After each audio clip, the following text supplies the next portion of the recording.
درود و خوش آمدید به نوید بامدادی یکشنبه 18 نوامبر. عبدالاشرف هستم در خدمت شما. خبرها را از حادثه های تاجیکستان شروع میکنیم. در تاجیکستان چاره‌بینی های ایدانه به مناسبت فعال شدن اگریگات نخستین نیروگاه برقی آبی راغون ادامه دارد. فعال شدن چرخه اولین نیروگاه راغون که دست کم در 40 سال گذشته چندین سد سیاسی و اقتصادی و تشخیصی بین المللی را گذاشته است، با واکنش های اساساً مثبت در شبکه‌های اجتماعی و رسانه‌های خارجی روبرو شد. ایگور لیاکنفرالوف، سفیر روسیه در تاجیکستان، در بیانیه رسمی افتتاح چرخه اولین راغون را لحظه تاریخی و خود نیروگاه را طرح بزرگی ملی خواند. کوین کوورت، کاردار سفارت آمریکا در شهر دوشنبه، در اظهارات کوتاه گفت که بنیاد راغون امکان می‌دهد شهروندان تاجیکستان به برق از جهت اکولوژی تازه دسترسی داشته باشند. وی افزوده است که از نیروی برق در ازبکستان، افغانستان و کل منطقه نیز استفاده خواهد شد. نیروگاه راغون از 6 چرخه عبارت است و در صورت تکمیل آن سالانه تا 17 میلیارد کیلووات ساعت برق تولید خواهد کرد که به قول مقامات نه تنها برای استفاده در داخل کشور بلکه برای مناطق افغانستان و پاکستان هم کافی خواهد بود. سربند آبانبار راغون با 335 متر بلندی بزرگترین درگاه جهان به حساب می رود. قرار است چرخه دومی نیروگاه راغون ماه اپریل سال 2019 به گردش آید. بیننده ارجمند، خبر دیگری ما نیز تا حد به نیروگاه برقی آبی راغون ارتباط دارد. راغون شاه، ساکن دهه مدنیت ناحیه جبار رسولوی ولایت سوغد 9 ساله شد. پس از 9 سال تولد او نخستین چرخه نیروگاه برقی آبی راغون به کار درآمد. محبت خان باباخان و مادر کلان راغون شاه روز 17 نوامبر در صحبت با رادیو آزادی گفت نبیره‌اش ماه دکمبر سال 2009 در اوج دعوت‌ها برای ساختمان راغون با نیروی خودی و فروش سهمیه‌های این نیروگاه به دنیا آمده است. او گفت کودک را از تولدخانه آوردند و بابایش گفت که نامش را راغون شاه میمونه.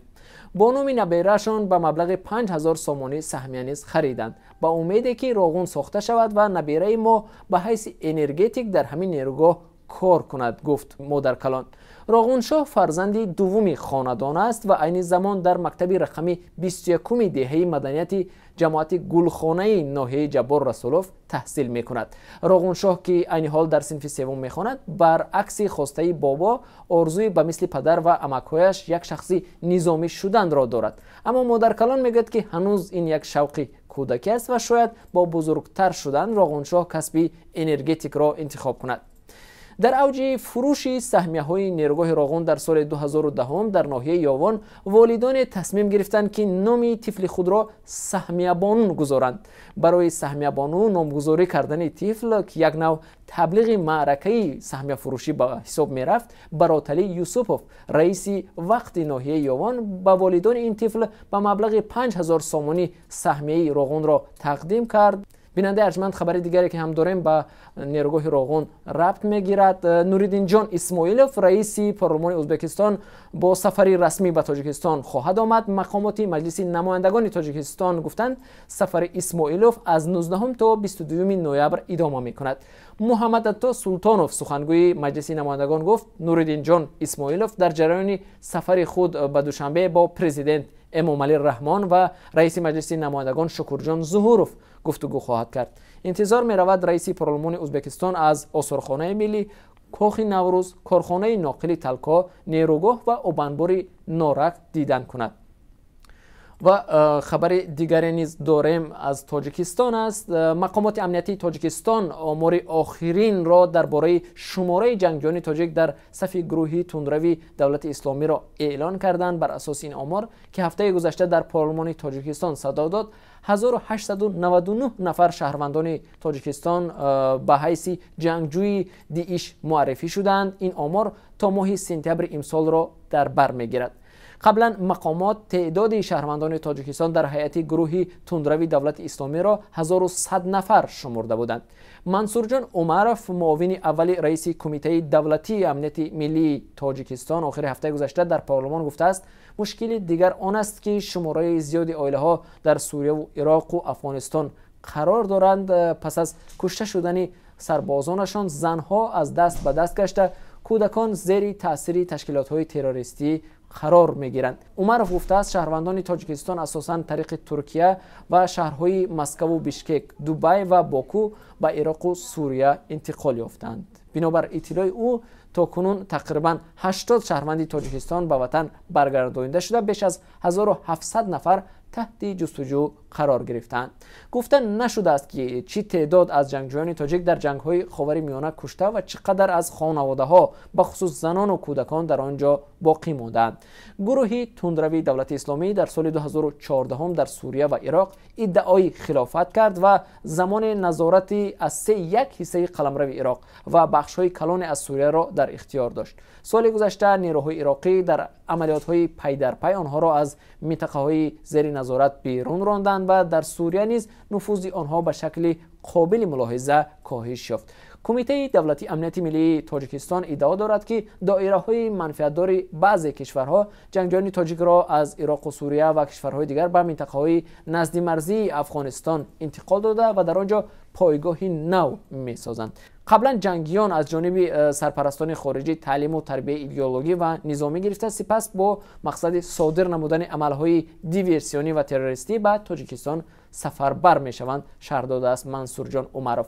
او افزوده است در صورت ادامه یافتن و وسعت پیدا کردن کوچ میدان جنگ به افغانستان، وضع نظامی و سیاسی و امنیتی منطقه تغییر خواهد یافت. در شرایط کنونی این عامل یکی از خطرهای جدی و تهدید به امنیت ملی تاجیکستان می باشد. ماه می امسال احمد فیصل بیگزاد رئیس ولایت بدخشان افغانستان در صحبت با رادیو آزادی تایید کرده بود که تنها در قلمرو این ولایت حدود 2000 جنگجو جمع آمدند که 350 نفر آنها شهروندان تاجیکستان و ازبکستان، قرقیزستان، چچنستان و اویغورهای چین هستند. و بیننده ارجمند توجه کنید به خبر دیگر. مقام‌های اداره مرکزی استخبارات آمریکا باور دارند که دستور قتل جمال خاشقجی منتقد سیاست‌های ریاض را محمد بن سلمان ولیعهد عربستان سعودی داده است. در این باره روزنامه واشنگتن پست روز 17 نوامبر با تکیه به مقام‌های آمریکایی گزارش داد. دیرتر این خبر را آژانسی‌های اسوسییتد پرس و رایترز هم تصدیق کردند. بر اساس گزارش CIA پس از بررسی دلیل‌ها و اطلاعاتی که از چند منبع دریافت کرده است به چنین نتیجه رسیده است. این دلیل‌ها از جمله تماس تلفنی خالد بن سلمان برادر محمد بن سلمان و سفیر عربستان سعودی در آمریکا با جمال خاشقجی بوده است. همچنین یک ثبت آدیویی که آن را مقامات ترکیه در اختیار آمریکا گذاشتند. منابع آگاه به واشنگتن پست گفتند خالد بن سلمان به جمال خاشقجی گفته است برای دریافت سند ازدواج به کنسولگری سعودی در استانبول مراجعت کند، جایی که خاشقجی در آنجا به قتل رسید. بیننده ارجمند نوید بامدادی را با خبر از جمهوری چخ ادامه می‌دهیم.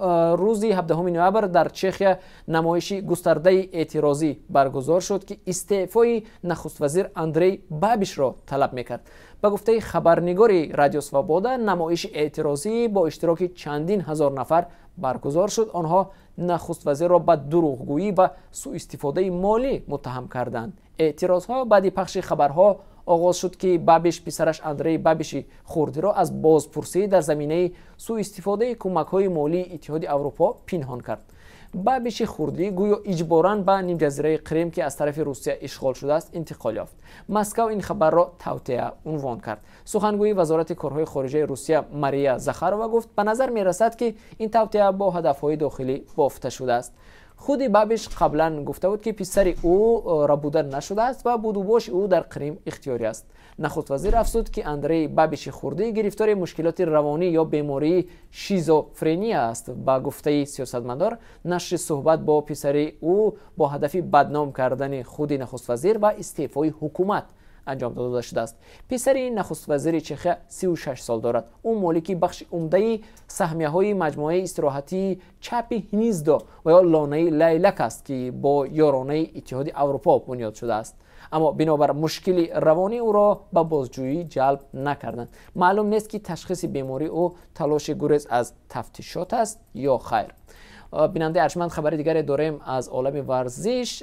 دسته خوجند شهر خوجند برنده جایزه نقره مسابقه قهرمانی فوتبال تاجیکستان در جام IFK کنفدراسیون فوتبال آسیا 2019 را با مبارزه از مرحله پلی آف شروع می‌کند. خوجندی ها در این مرحله با غالب دور مقدماتی واردی رقابت میشوند. با اطلاع دفتر مطبوعاتی فدراسیون فوتبال تاجیکستان، رقیب خوجند در مرحله پلی آف جام ایفک 2019 غالب جفتی دور مقدماتی میان جایزه‌دار نقره قهرمانی قرقیزستان آلوی اوش و باشگاه دوم ترکمنستان برنده جام یا جایزه‌دار نقره قهرمان این کشور می‌گردد. بازی‌های آنها روزهای 20 و 27 فوریه دایر می‌شود. نخستین بازی تیم خوجند در دایره پلی آف جام ایفک 2019 روز 6 مارس در مهمانی و بازی جوابی در خانه 13 مارس برپا می‌گردد. در مورد پیروزی خوجندی‌ها به حق شرکت در مرحله گروهی این مسابقه مشرف می‌شوند. بیننده ارجمند، این خبر آخرین نوید بامدادی بود. اینجا رسیدیم به پایان این برنامه‌های نو و تازه ما در پیشند. ما را در صفحه آزادی ویدیو در یوتیوب و در وبسایت cwazadi.org پیگیری کنید.